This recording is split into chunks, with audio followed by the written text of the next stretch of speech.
से किसी का भी यदि वर्तमान अच्छा है तो उससे जुड़ा हुआ अतीत भी अच्छा ही था, उस अच्छे के कारण से अच्छा हुआ। क्योंकि ये कहा जाता है कि जो बीज में है वही फल होगा, जो फल है वही बीज होगा। यदि कुछ अच्छा हो गया है तो निश्चित रूप से बीज भी अच्छा ही था। जब बीज भी अच्छा ही था तो अतीत अच्छा था, जब अतीत अच्छा था तो माता कैकेयी के वरदान मांगना भी अच्छा ही था।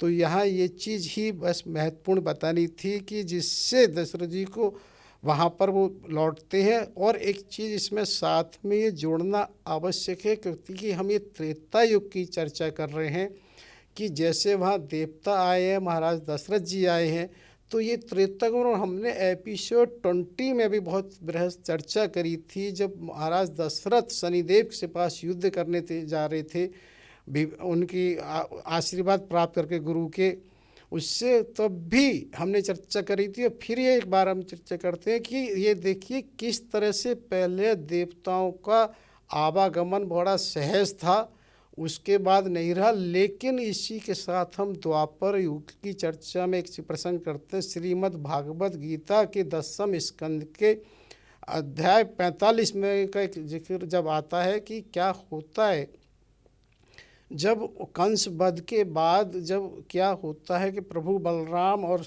भगवान श्री कृष्ण वहाँ वसुदेव जी और माता देवकी के पास जब वो जाते हैं तो वहाँ उनसे एक तरह से ये कहते हैं, जो भी संतान का शरीर होता है वो केवल माता पिता के कारण होता है, इसलिए कोई भी व्यक्ति यदि 100 वर्ष तक भी उनकी सेवा करे तो उससे उन्नत नहीं हो सकता। इसको ऐसे माना जा सकता है कि बिना बीज के फल नहीं है। ये हम पहले भी एपिसोड में चर्चा कर चुके हैं कि भाई किसी भी कारण से कुछ नहीं होता। तो उनको ये कहते हैं कि हम किसी कारण से आपकी सेवा नहीं कर सके, वो हमारा कारण था, और वो इस तरह से उनको एक तरह से सांत्वना देते हैं। लेकिन क्या होता है, कंस वध के बाद की चीज़ें हो रही, तो सबसे पहले तो उसका वहाँ पर एक तरह से किसी को राजा नियुक्त करना है। और ऐसा माना जाता है कि यदुवंशियों को एक या उनके पिता ययाति का वो श्राप मिला हुआ था, जिसकी वजह से कि वो राजा नहीं बन सकते थे। क्योंकि उसमें हल्का से एक प्रसंग आता है कि जो उन्होंने अपने पुत्र यदु से एक तरह से उसकी भोग करने के लिए जब वाणी मांगी, उसने मना कर दिया, तो उन्होंने श्राप दे दिया कि तुम कभी राजा तुम्हारा उसमें नहीं होगा। तो यहाँ हालांकि ये बहुत महत्वपूर्ण है कि प्रभु जो सर्व समर्थ हैं, आगे अभी उनका हम जिक्र करेंगे कैसे कैसे कार्य उन्होंने किए, लेकिन उनकी लीलाओं को आम आदमी भी क्या नहीं समझ पाता। तो मैं तो कभी समझ, बड़े बड़े संजन नहीं, तो मैं तो नहीं समझ सकता। बस एक चीज़ समझ में आती है कि उन्हें जो करना था, तो यहाँ पर वो इस कारण से क्या करते हैं, अपने नाना उग्रसेन को राजा बनाते हैं और वो इसका आधार देते हैं। और वो एक बात कहते हैं, जब मैं आपकी सेवा में रहूँगा तो बड़े बड़े सब आपके साथ सिर झुकाएंगे और आपको एक तरह से भेंट देंगे। कहीं कोई ऐसी बात नहीं है। तो वो अपने नाना उग्रसेन जी को एक तरह से राजा बना देते हैं। और ऐसा भी जिक्र आता है कि दूर दूर से जो इस समय गए हुए एक तरह से चले गए थे, उन यदुवंशियों को बुलाते हैं और वहाँ ठहराते हैं। जैसे वर्तमान परिप्रेक्ष्य में हम ऐसे मान लो जम्मू कश्मीर में, जो उस समय जम्मू कश्मीर से विस्थापित जो भी वहाँ के स्थानीय व्यक्ति थे, उनको बुला बुला के बसाने की प्रक्रिया जैसे हो रही है, कुछ ऐसा रहा होगा। तो वहाँ ये बताते हैं उस समय यदुवंशी वहाँ आए, बराबर रहे और बड़े सब प्रसन्न चित्त उससे रह रहे थे। क्योंकि स्वाभाविक है, प्रभु का तो नाम और स्मरण वो वहाँ साक्षात हों तो फिर तो क्या कहने हैं। साथ ही ऐसा भी उस समय जिक्र आता है क्योंकि नंद बाबा वहाँ से साथ आए हुए थे। क्योंकि अब देखिए ना, एक सामंजस्य बनाना प्रभु से हमें लीला करने के लिए है कि आज भी वर्तमान परिप्रेक्ष्य में हम ये देखते हैं कि इसी कारण से कई बारी एडॉप्शन, दत्तक पुत्र या कहीं होते तो किस तरह से वहाँ पे कहते हैं नंद बाबा से कि बाबा किसी भी कारण से कुछ माता पिता जो अपने बच्चों का लालन पालन नहीं कर पाते, जो उनका पुत्र व संतानवत ही लालन पालन करते हैं, वो एक तरह से उन्हीं के वास्तव में माता पिता होते हैं। क्योंकि उनको ये देखना है कि अब उन्हें सब पता पड़ गया यहाँ आके कि ये वो नहीं है, तो उनको लेकिन उस प्रेम को उसको भी तो सब करना होता है। तो वो ये कहते हैं वास्तव में वो उसके हकदारी, और कहीं ऐसा नहीं है उसको भुलाया।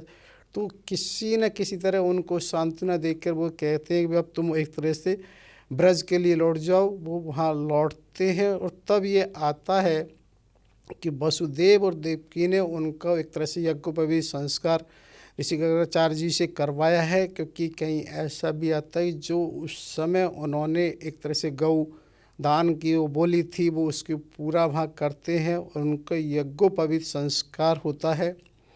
और यज्ञोपवीत संस्कार होने के बाद ऐसा आता है कि बलराम के साथ प्रभु श्री कृष्ण जी उज्जैन में सांदीपनी गुरु के आश्रम में एक तरह से वहाँ दीक्षा लेने जाते हैं, क्योंकि ये तो सिर्फ और सिर्फ उनकी लीलाएं हैं, किसको कहाँ क्या करना है, क्योंकि वास्तव में तो कंस वध हो चुका है, तो सारी वो चीज़ पहले से ही हैं ज्ञाता। बचपन में कितने राक्षसों की उससे पहले सबको पता वो कर चुके हैं, लेकिन उनकी लीलाएं हैं। तो वहाँ सांदीपनी गुरु के आश्रम में सांसारिक तौर से ऐसा बनाता है भाई उन्होंने सब तरह के 64 कलाओं का भी ज्ञान, उसकी भी विस्तृत बड़ी चर्चा है, और सब ऋषि के राजनीतिक सब उन 6 वो संधि और वो सब आदि बहुत सारे ज्ञान उनको अर्जित करा दिया जाता है। अंत समय में वो कहते हैं कि प्रभु से जब जाने का समय आता है कि गुरु दक्षिणा में कुछ मांग लो जो आपको मांगना हो, क्योंकि सांदीपनी गुरु हैं और उनकी पत्नी है, तो वो भी समझते हैं ये कोई एक साधारण तो है नहीं। तो उसी समय वो एक बात कहते हैं कि हमारा पुत्र प्रवास क्षेत्र में समुद्र में बह गया था, हमारी इच्छा उसे लाने की है, उसे पाने की है। तो ऐसा आता है कि वहाँ पर वो क्या करते हैं कि रथ से ही उज्जैन से वो उस प्रवास क्षेत्र में, जो कि हमने पहले भी वहाँ चर्चा करी थी, एक तरह से गुजरात में जो सोमनाथ मंदिर के पीछे वो वहाँ पर बताया कि संकेतक पत्थर लगा, वहाँ कहीं होना चाहिए, वो जाते हैं रथ से। और यहाँ जब वो आते हैं समुद्र किनारे तो वहाँ समुद्र स्वयं ही प्रकट हो जाते हैं, क्योंकि ये हमने एपिसोड 87 में चर्चा करी थी कि जब वहाँ पर प्रभु राम ने एक तरह से क्रोध किया था, बिने न मानत जलद गढ़ गए 3 दिन बीत, बोले राम सकोप तबु भय बिन होए न प्रीत। तो यानी कि वहाँ पर जब वो जब क्रोध किया है तो समुद्र को फिर दोबारा समझाने की ज़रूरत तो है नहीं। वहाँ तो उन्होंने कहा था कि प्रभु आपने तो ये स्वभाव दिया है, जड़ता मेरी दी है तो जड़ता रहनी है। तो यहाँ ऐसा आता है कि जब वो पहुँचते हैं तो उनके स्वागत के लिए समुद्र देवता खुद आते हैं और वो उनसे कहते हैं कि भी इस तरह से वो पुत्र की प्राप्ति, तो वो कहते हैं तुम्हारे अंदर हो सकता है 5 जन असुर है उसके पास हो। तो वो समुद्र में 5 जन असुर के पास जाते हैं, उसका वध करते हैं, लेकिन 5 जन के पास वो नहीं मिलता है। तो वहीं से 5 जन एक शंख को लेके आते हैं, जो कि महाभारत में भी प्रभु ने 5 जन शंख को बजाया है वहाँ। तो क्या होता है जब वो नहीं मिलता तो उसके बाद बलराम के सहित प्रभु वहाँ पर यमराज की जो संयमनपुरी है वहाँ जाते हैं। और वहाँ जब वो जाते हैं तो वहाँ यमराज उनका स्वागत सत्कार करते हैं। तो जब वो उनसे ये कहते हैं कि जो कर्म बंधन के कारण गुरु पुत्र यहाँ तुम्हारे पास आया हुआ है, उसको आप अवहेलना करके, उसको नज़रअंदाज करके उस पुत्र को मेरे को प्रदान करें। तो वो उनको पुत्र को प्रदान करते हैं और उस तरह से वो अपने गुरु सांदीपनी और उनकी पत्नी को वहाँ देते हैं। और उन्हें उस समय वो ये भी जिक्र करते हैं यदि अन्य कुछ भी मांगना हो तो भी आप मांग लें। मैं तो इस लीला में एक आनंद ले